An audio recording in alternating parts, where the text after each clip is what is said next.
আমাদের অনন্য স্টোরি সকল প্রকার পার্ট গল্প দেখতে আমাদের চ্যানেলটি সাবস্ক্রাইব করে পাশে থাকা বেল আইকনটিতে ক্লিক করে অল নোটিফিকেশন অন করে দিন। ভাবি, ইন্দন ভাইয়া 1 কাপ কফি চাইছে।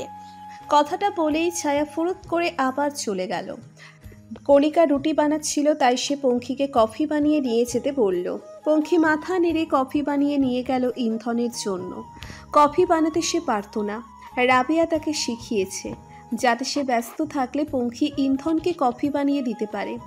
কফি নিয়ে ইন্ধনের দরজার সামনে এসে দেখল দরজা খোলাই আছে। রুমের ভিতর 2 কদম যেতেই পঙ্খি দেখল ইন্ধন বিছানায় চিত হয়ে শুয়ে থেকে ভিডিও কলে কারোর সাথে কথা বলছে। ফোনের স্ক্রিন পঙ্খির দিকে থাকায় পঙ্খি দেখতে পেল ফোনের স্ক্রিনে একটা সুন্দর মেয়ে। মেয়েটা বোধহয় কাঁদছে। ইন্ধন তাকে বলছে, আরে বাবা, কাঁদছো কেন? আমারও তো তোমাকে ছাড়া খারাপ লাগে, তাই বলে কি এখন কান্না করতে বসবো? আর তো কিছুদিন, তারপরই তো দেখা হবে। পঙ্খি বুঝতে পারল এটা নিশ্চয়ই ইন্ধনের গার্লফ্রেন্ড। পঙ্খি গলা খাকারি দিয়ে নিজের উপস্থিতির জানান দিল। পঙ্খিকে দেখে ইন্ধন কেমন তড়িঘড়ি করে ফোন কেটে দিয়ে সোজা হয়ে বসল। পঙ্খি কফির মগটা বেডের পাশে টেবিলে রেখে বলল, আপনার কফি। তারপরেই সে ঘুরে চলে যাওয়ার জন্য উদ্যত হলো। তখনই ইন্ধন পেছন থেকে বলে উঠল, পঙ্খি 1 মিনিট দাঁড়াও তো। ইন্ধনের কথায় পঙ্খি আবারও ইন্ধনের দিকে ঘুরে দাঁড়ালো। ইন্ধন কিছুক্ষণ পঙ্খিকে পরখ করে বলল, তোমার কি শরীর খারাপ? চোখ মুখ এমন ফোলা ফোলা আর ফ্যাকাশে দেখাচ্ছে কেন? কিছু হয়েছে তোমার? দেখো, তুমি চাইলে আমাকে বলতে পারো। ইন্ধনের কথায় পঙ্খি ভাবনায় পড়ে গেল। ভাবছে কাল রাতের কথা ইন্ধনকে বলবে কিনা। হয়তো উনি আমার কোনো সাহায্য করতে পারবেন। মনে মনে ঠিক করলো সে ইন্ধনকে বলবে কথাটা। ইন্ধন পঙ্খির উত্তরের অপেক্ষায় আছে। পঙ্খি যেই কিছু বলতে যাবে তখনই ওখানে খদিজা বেগমের আগমন ঘটল। তিনি এসেই পঙ্খির ওপর বর্ষণ শুরু করে দিল। খল বলে গলায় বলল, কে রে সেরি, তুই এখানে কি হরস? তক না কষি আমার নাতি থেকে ফাঁকে থাকবি। কথা কানে যায় না লো তোর? লজ্জা সরম সব বেচ্চা খাসু, যা এখানতে। খদিজার কথায় পঙ্খি কিছু না বলে মাথা নিচু করে চলে গেল।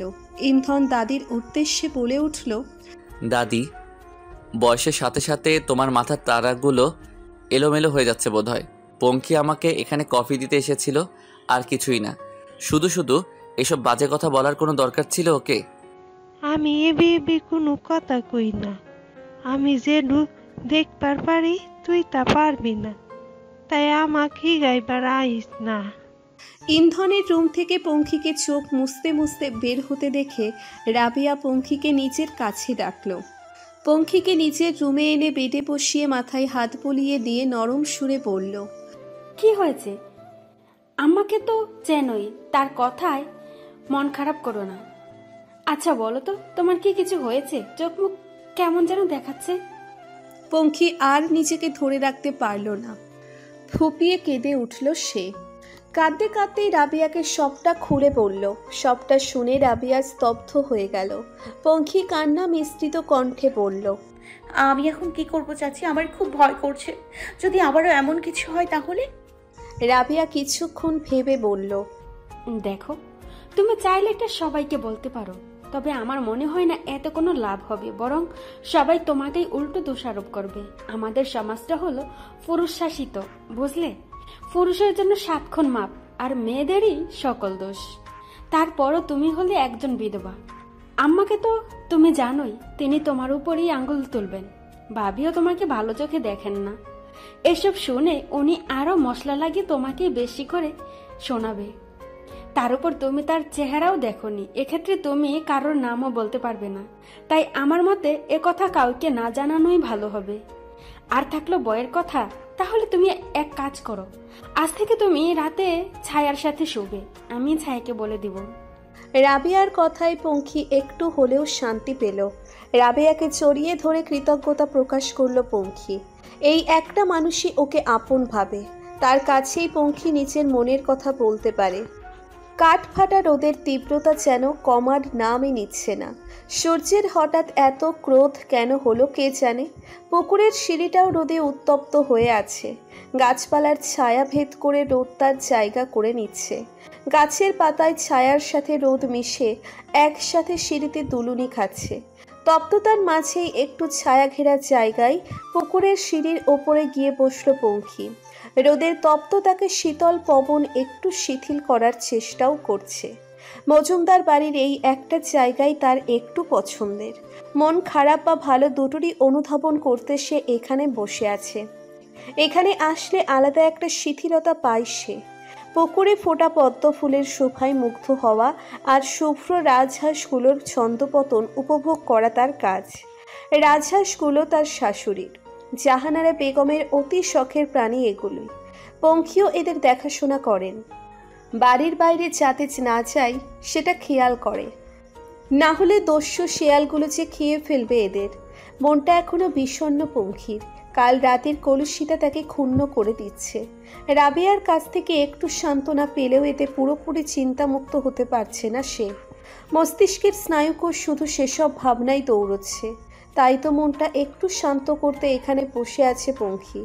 মিনিট 5 অতিবাহিত হতেই কোথা থেকে ছায়া হাসির ফুলছুরি ছড়িয়ে তার পাশে এসে বসল। হাতে থাকা ফোনটার দিকে তাকিয়ে সে হেসেই যাচ্ছে। আজকাল এই ফোন নিয়েই সে পড়ে থাকে। ছায়ার ইন্ধন ভাইয়া বিদেশ থেকে তার জন্য এই উপহার এনেছে। যদিও ছায়া আগে তাকে বলেই দিয়েছিল স্মার্টফোন আনার জন্য। তার কাঙ্ক্ষিত বস্তুটি পেয়ে সে এখন নাওয়া খাওয়া ভুলে এটাতেই নিমজ্জিত হয়ে থাকে। ছায়ার এত দম ফটানো হাসির হেতু জানার উদ্দেশ্যে পঙ্খী বলে উঠল, কি হয়েছে, এত হাসছো কেন? ছায়া হাসতে হাসতেই জবাব দিল, আরে ভাবি দেখো এটা কি, তুমি দেখলে তুমিও হাসতে হাসতে পাগল হয়ে যাবে। ছায়া ফোনের স্ক্রিনটা ঘুরিয়ে পঙ্খির দিকে ধরল। ফোনের স্ক্রিনে দৃষ্টি রাখতেই পঙ্খী দেখতে পেল ওদের গ্রামের মতির মা আর করিমের মা দুইজন কোমর বেঁধে তুমুল ঝগড়া করে যাচ্ছে। সে কি ঝগড়া বাপরে! এক হাতের ওপর আর এক হাত গুতিয়ে গুতিয়ে মুখ দিয়ে অশ্রাব্য ভাষার প্রয়োগ করছে। ঝগড়া দেখিয়ে ছায়া বলল, আরে ভাবি সে কি কাণ্ড! মতির মা মতির বাপরে নাকি রাতের বেলা করিমের মায়ের বাড়ি থেকে বের হতে দেখেছে। ব্যাস এই নিয়েই বিশ্বযুদ্ধের আরম্ভ হয়ে গেছে। আমি তো সব ভিডিও করে নিয়েছি, দেখ দেখ মতির মায়ের অবস্থা। ছায়ার কথায় পঙ্খী আর একটু কৌতূহলী হয়ে তাকালে শুনতে পেল মতির মায়ের বাণী। তিনি হাতের উপর হাত গুতিয়ে করিমের মায়ের দিকে তেড়ে যেতে যেতে ক্ষিপ্ত কণ্ঠে বলছেন, ওই মাগি তোর কয়টা লাগেল? একটুই বলে না, নিজের কম পইরা যায় যে আমার মনটার উপর নজর দিছু। তোর কি পালাইছিল? তক তো আমি 2 পাও 2 দিকে দইরা এহারে ফাইরা ফেলামু, তোর সব কামড় মিটাই দিমু। করিমের মাও কোনো মতে পিছিয়ে নেই। সেও পাল্টা জবাব দিয়ে বলল, আশেক আশেক নাহা তোর কত জোর আমিও দেখমু। আমিও হাত পা ব্যাংকে থইয়া আসি নাই। আইসে আবার আমাকে মারতে। আমার ঠেয়া পড়ছে তোর কাল্লাসান মদ্দারে দেহার যেন আমার সেদারা। তোর মদ্দাই আমার পিছে ঘুরে ঘুর করে। আমার বাইয়া পাও যায় না হের কাছে। নিজের মদ্দাকে ঠেকাবার মরদ নাই, আবার আমাকে কস, তাই না? অতপর দুজন মিলে WW এর ম্যাচ শুরু করে দিল। দুজন দুজনের চুল ধরে হ্যাচড়া হেচড়ি করছে আর অশ্রাব্য ভাষায় গালি দিয়ে যাচ্ছে। পঙ্খী আর শুনতে পারল না। সে ফোন থেকে মুখ সরিয়ে নিয়ে বলল, ছি ছি ছায়া, এসব দেখতে নেই, এসব শোনা ঠিক না, বন্ধ করো। আরে কি বলছো ভাবি, আমার তো হেব্বি মজা লাগছে। তোমারও লজ্জা লেগেছে তাই না বলো? সত্যি বলতে পঙ্খীর মজা তো একটু লেগেছেই। এতক্ষণের মন খারাপটাও একটু কমে গেছে। তবে ছায়ার সামনে সেটা জাহির করল না, কারণ সে ছায়াকে ভুল কাজে উৎসাহ দিতে চায় না।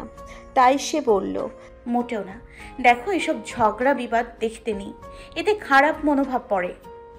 তুমি যাই বলো, আমার কাছে তো হেব্বি লাগছে। আমি তো ভাবছি এটা ইন্টারনেটে ছেড়ে দেব, একদম ভাইরাল হয়ে যাবে। ছায়ার সাথে আর না পেরে পঙ্খী হাল ছেড়ে দিল। মেয়েটা একটু বেশি চঞ্চল। ওদের কথাবার্তার মাঝে ওখানে ইন্ধন এসে উপস্থিত হলো। ছায়ার মাথায় আলতো করে চাটি মেরে বলল, কিরে গরু, এভাবে ছাগলের মতো হাসছিস কেন? আরে ভাইয়া, তুমি দেখো না এইটা, তারপর তুমিও হাসি থামাতে পারবে না। ছায়া ইন্ধনকেও ভিডিওটা দেখাতে লাগলো। ইন্ধনকে দেখে পঙ্খী মাথায় কাপড় টেনে আস্তে করে ওখান থেকে উঠে চলে যেতে লাগলো। লোকটার থেকে দূরেই থাকবে এখন থেকে সে। কি দরকার শুধু শুধু লোকের মুখে অকথ্য শোনার? পঙ্খীর এভাবে যাওয়াটা ইন্ধনের চোখ এড়ালো। ব্যাপারটা সে বুঝতে পারল। ছায়াকে ভিডিও দেখা অবস্থায় রেখে সে উঠে এসে পঙ্খীর পিছে এসে তাকে ডাক দিল। পঙ্খী দাঁড়ালো, তবে পিছনে ফিরল না। ইন্ধন বলে উঠল, আমি জানি পঙ্কি, তুমি হয়তো দাদির কথায় মন খারাপ করেছ। দাদির পক্ষ থেকে আমি সরি বলছি। আসলে দাদি পুরান চিন্তাধারার মানুষ, তাই তিনি তার ধারণা অনুযায়ী কথা বলে দেন। তার কথা এত সিরিয়াসলি নিও না। নাইম বয়সে আমার 2 মাসের ছোট ছিল, সেই জন্য তোমাকে নাম ধরে ডাকি। কিন্তু আমরা তো আমাদের অবস্থানটা ঠিকই জানি, তাই না? তাই আর এই নিয়ে মনে কোনো খেদ রেখো না।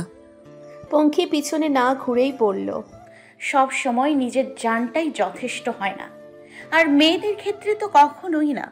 মেয়েদের কোনো কিছু তাদের ইচ্ছে মোতাবেক হয় না, না ভাগ্য না বদনাম। আমি যতই ভালো থাকি তাতে কিচ্ছু যায় আসে না। বাদবাকি আপনি নিজেই অনেক বুদ্ধিমান। কথাটা বলে পঙ্খী জায়গা প্রস্থান করল। ইন্ধন একটা দীর্ঘশ্বাস ছাড়ল। সে বুঝতে পারল পঙ্খী তাকে কি বোঝাতে চাইছে। অল্প বয়সেই মেয়েটা বেশি দুর্ভাগ্যের শিকার হয়েছে। সন্ধ্যার আধার নেমে এসেছে চারপাশে। চারিদিকে আজানের ধ্বনি শোনা যাচ্ছে। পুকুরে থাকা রাজহাঁসগুলো নিতে এসেছে পঙ্খী। জাহানারা বেগম ছায়াকে বলেছিল কাজটি করতে, তবে অলস ছায়া যথারীতি কাজটি পঙ্খীর ঘাড়ে চেপে দিয়ে ফুরুত হয়ে গেছে। পঙ্খী একটা চিকন কাঠি হাতে পুকুর পাড়ে এসে চইয়াই চইয়াই করে হাঁসগুলোকে ডাকছে। রোজকার অভ্যেস অনুযায়ী হাঁসগুলোও সব সারিবদ্ধ হয়ে ডাঙায় উঠে এলো। প্যাক প্যাক শব্দ তুলে তারা চলল বাড়ির ভিতরে। লাঠি হাতে পঙ্খী তাদের পিছু পিছু যাচ্ছে। খোপের কাছে আসলে হাঁসগুলোর প্যাকপ্যাকানিও আরও বেড়ে গেল। খাবার চাই তাদের, এটাই বোঝাতে চাইছে তারা। পঙ্খী আগে থেকেই গামলায় ধানের খোসার গুঁড়া মাখিয়ে রেখেছিল। গামলাটা নিচে রাখতেই হাঁসগুলো সমানে হামলে পড়ল তাদের উপর। গপ গপ করে গিলে নিয়ে মুহূর্তের মধ্যেই গামলা খালি করে ফেলল। খাওয়া শেষে তারা একে একে খোপের ভেতর ঢুকে গেল। খোপের দরজা আটকে দিয়ে পঙ্খী বাসার ভেতর ঢুকতে নিলেই হঠাৎ কিছু একটা দেখে তার ভ্রু কুঁচকে এলো। চাদর পেঁচিয়ে কিছুটা চোরের মতো কণিকাকে বাড়ির পেছনের বাগানের দিকে যেতে দেখে অনেকটা অবাক হলো সে। ব্যাপারটা কেমন সন্দেহজনক মনে হলো তার। সে পিছা করলো কণিকার। কিছু দূর এগোতেই দেখতে পেল কণিকা বাড়ির পেছনের গেটে কারোর সাথে দেখা করছে। সেই কারোটা যে একটা যুবক ছেলে তা আবছা আধারেও স্পষ্ট বুঝতে পারল পঙ্খী, কারণ লোকটাকে সে আগেও দেখেছে। মাঝে মধ্যে বিভিন্ন চেয়ারম্যান বাড়িতে আসতে দেখেছে তাকে। কিন্তু কণিকা এই লোকটার সাথে এভাবে গোপনে দেখা করছে কেন, এটাই বোধগম্য হলো না পঙ্খীর। সে দেখল কণিকা একটা সাদা খামের মতো কিছু একটা ওই ছেলেটার হাতে দিল। তারপর কিছু কথা বলে আবারও চুপিসারে পেছন দিক দিয়ে বাড়ির ভেতরে ঢুকলো। পঙ্খী দূর থেকে সবই লক্ষ্য করলো। ভাবনায় পড়ে গেল সে। কণিকা ভাবি লোকটার সাথে কি করছিলেন? লোকটা কি ওনার পরিচিত? তাহলে এভাবে চোরের মতো কেন দেখা করছে? ভাবি কি কোনো ভুল পথে পাড়া দিচ্ছে? এমন অনুরূপ নানান প্রশ্নের বেড়াজাল খাচ্ছে। কে করবে এখনো? ভাবিকে কি সরাসরি গিয়ে জিজ্ঞেস করবে? কিন্তু ভাবি যদি আরও রেগে যায়? এমনিতেই উনি ওনার বিষয়ে নাক গলাতে মানা করেছেন। অন্য কাউকেও তো বলা যাবে না, হিতে বিপরীত হতে পারে। মাগরিবের ওয়াক্ত চলে যাচ্ছে। নামাজ কাজা হওয়ার ভয়ে পঙ্খী আপাতত সেটার জন্য উদ্যত হলো। এই বিষয়ে না হয় পরেও দেখা যাবে। নামাজ শেষে পঙ্খী আজ একটু বই খুলে বসল। ধানের খন্দ আশায় ঠিকমতো পড়াশোনাই হয়নি এই কয়দিনে। সামনে আর কিছুদিন পরেই এক্সাম। এখন থেকেই প্রস্তুতি না নিলে শেষে ফেল করতে হবে। ম্যাথ খাতা বের করে কিন্তু অঙ্ক চাইল, কিন্তু একটা অঙ্কে গিয়ে আটকে গেল সে। কিছুতেই সলভ করতে পারছে না। শামসুল মজুমদার একজন মহিলা গৃহশিক্ষিকা ঠিক করে দিয়েছিল ওর জন্য, কারণ পুরুষ শিক্ষক এ বাড়িতে তিনি কখনোই আনবেন না। অবশ্য পঙ্খীরও তাতে কোনো অমত ছিল না। শিক্ষক হলেই হলো, তিনি রোজ এসে পঙ্খীকে পড়িয়ে যেত। তবে কিছুদিন হলো তার ডেলিভারি হয়েছে, তাই তিনি আসতে পারছেন না। আর পঙ্খী কলেজের ক্লাসও করে না, যার কারণে পঙ্খীর অনেক অসুবিধে হচ্ছে।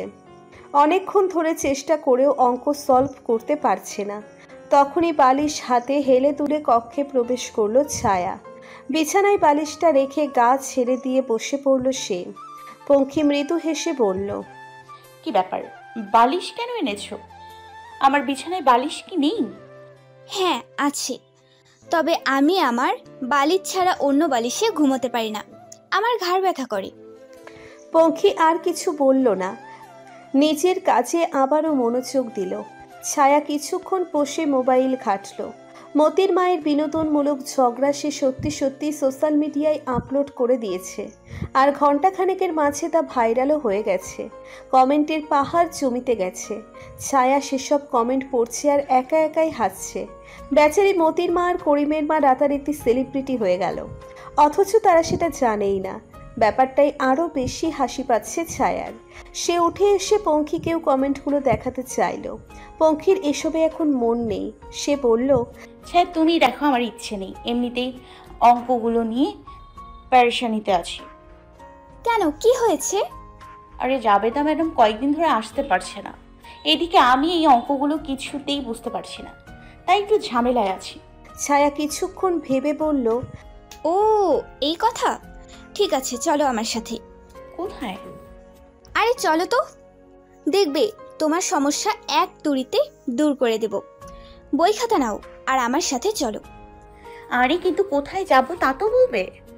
তুমি সমাধান চাও কিনা তাই বলো। হ্যাঁ চাই তো। তাহলে আর কথা না বাড়িয়ে চলো আমার সাথে। ছায়ার জোড়াছড়িতে পঙ্খী অগত্যা বই খাতা নিয়ে ওর সাথে গেল। ছায়া পঙ্খীর হাত ধরে সোজা ইন্ধনের রুমে নিয়ে এলো। ইন্ধনের রুমের দরজায় আসতে দেখে বিভ্রান্ত হয়ে গেল পঙ্খী। ছায়ার হাত থামিয়ে দিয়ে তড়িঘড়ি ফিসফিস করে বলল, এ কি ছায়া, তুমি এখানে কেন নিয়ে আসতে গেলে আমাকে? চলো এখান থেকে। পঙ্খীর স্বরধ্বনি ছায়ার কর্ণগুহায় প্রবেশ করলো বলে প্রতীয়মান হলো না। সে পূর্বের ন্যায় পঙ্খীকে টেনে ভেতরে নিয়ে এলো। পঙ্খী হাত ছাড়িয়ে চলে আসতে গিয়েও পারল না। ইন্ধন দেখে ফেলল ওদের। বিছানায় ল্যাপটপ নিয়ে বসে কিছু কাজ করছিল সে। ছায়াদের আসতে দেখে ও বলল, আরে তোরা এখানে, কিছু বলবি? হ্যাঁ ভাইয়া, আসলে পঙ্খী ভাবির শিক্ষিকা কিছুদিন হলো আসতে পারছে না, তাই ভাবির অঙ্কগুলো বুঝতে সমস্যা হচ্ছে, তাই তোমার কাছে নিয়ে আসলাম। তুমি একটু ভাবিকে অঙ্কগুলো বুঝিয়ে দাও না। ও আচ্ছা ঠিক আছে, এখানে এসে বসো, আমি বুঝিয়ে দিচ্ছি। না না না, ঠিক আছে, আমি নিজেই করে নিব, আপনার কষ্ট করতে হবে না। কথাটা বলেই পঙ্খী চলে যাওয়ার জন্য উদ্যত হতেই ইন্ধন পেছন থেকে ডাক দিল তাকে। থেমে গেল পঙ্খী। ইন্ধন ছায়ার উদ্দেশ্যে বলল, ছায়া যা তো, আমার জন্য এক কাপ কফি নিয়ে আয়। ইন্ধনের আদেশ অনুযায়ী ছায়া বেরিয়ে গেল কফি আনতে। ছায়া যেতেই ইন্ধন পঙ্খীর উদ্দেশ্যে বলল, দেখ পঙ্খী, একই বাড়িতে থেকে কতক্ষণ এইভাবে চলতে পারবে? তার চেয়ে স্বাভাবিক থাকাটাই শ্রেয়। তুমি কোনো অন্যায় করনি যে এইভাবে পালিয়ে বেড়াতে হবে। আর আপাতত অন্য চিন্তা বাদ দিয়ে তোমার পড়ালেখার বিষয়ে প্রাধান্য দেওয়া উচিত। আমি অন্তত এটাই মনে করি, বাকি তোমার ইচ্ছা। ইন্ধনের কথা শুনে পঙ্খীর মনও সায় দিল। আপাতত পড়ালেখার বিষয়টাই বেশি জরুরি, না হলে সামনে পরীক্ষা ভালো যাবে না। অতঃপর পঙ্খী ইন্ধনের টেবিলে এসে চেয়ার টেনে বসল। ইন্ধন উঠে এসে পঙ্খীকে অঙ্কগুলো বুঝিয়ে দিতে লাগলো। পঙ্খী খেয়াল করলো শিক্ষক হিসেবে ইন্ধন মন্দ না, কত সুন্দর করে বুঝিয়ে দিলেন। তবে খুবই কড়া শিক্ষক উনি। পঙ্খীকে অঙ্কগুলো করতে দিয়ে ইন্ধন একটু ওয়াশরুমে গেল। পঙ্খী মনোযোগ সহকারে অঙ্ক করে যাচ্ছে। হঠাৎ কেমন যেন কোনো বস্তুর ঝলকানির মতো কিছু এসে লাগলো চোখে। পঙ্খী সেটার উৎপত্তি খোঁজার উদ্দেশ্যে মাথা তুলল। এদিক ওদিক তাকিয়ে হঠাৎ বেডের পাশে ছোট টেবিলের উপর নজর পড়ল তার। টেবিলের ড্রয়ারের কিঞ্চিত ফাঁকের ভেতর থেকে রূপালী কোনো বস্তুর অংশ চিকচিক করছে। আলোর ঝলকানিটা বোধহয় ওখান থেকেই এসেছে। জিনিসটা কি সেটা স্পষ্ট বোঝা যাচ্ছে না। পঙ্খীর একটু কৌতূহল জাগলো জিনিসটা কি দেখার, তবে সংকোচ হচ্ছে। অন্যের জিনিস এভাবে দেখাটা কি ঠিক হবে? কিছুক্ষণ দ্বিধা দ্বন্দ্ব করে পঙ্খী শেষমেশ এগিয়ে গেল সেটার দিকে। ড্রয়ারের কাছে এসে বস্তুটাকে হাত দিতে নিলেই খপ করে একটা শক্ত পুরুষালী হাত এসে পঙ্খীর হাত ধরে ফেলল। চকিত হয়ে হাতের মালিকের দিকে তাকাতেই আঁতকে উঠল পঙ্খী। অগ্নিরূপ ধারণকৃত ইন্ধনের রক্তিম মুখমণ্ডল দেখে অন্তর্দেশ কেঁপে উঠল তার। ইন্ধনের এমন ভয়াবহ রূপ তার অপরিচিত। পঙ্খির ভীতিকে আরও এক ধাপ বাড়িয়ে দিয়ে ইন্ধন পঙ্খির হাত ঝটকা মেরে সরিয়ে দিয়ে ক্রোধিত চাপা স্বরে বলে উঠল, কি করছিলে তুমি? বিনা অনুমতিতে কারোর পার্সোনাল জিনিসে হাত দেওয়া যে চরম অভদ্রতা, তা কি তুমি জানো না? হতভম্ব হয়ে গেল পঙ্খী। লজ্জিত হলো সে। মাথা নিচু করে কম্পিত স্বরে প্রয়াস চালিয়ে কোনো রকমে বলল,